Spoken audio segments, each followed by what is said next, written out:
Hey guys, and welcome back to this channel. In this video, I'll be showing you guys how you can approve or delete TikTok filtered comments easily. So you are going to press on the three lines on the top right corner of your screen, and then you are going to select settings and privacy here. Then you are going to select privacy, and then you are going to scroll down until you find comments.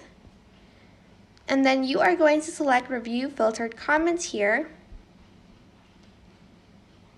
And as you can see, I have this comment that I did type myself, but just to show you, if you want to approve it, just click approve and it's going to be shown on the video.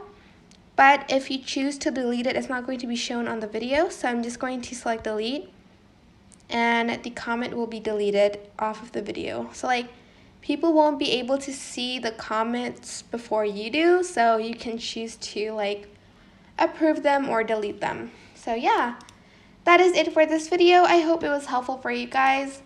Don't forget to like, comment, share, and also subscribe to this channel if you haven't done that already. If you have any questions, just leave it in the comment section down below and I will try my best to answer them all for you guys. If you found this video helpful, please click the thanks button above the description box down below. Thank you so much for watching. Bye!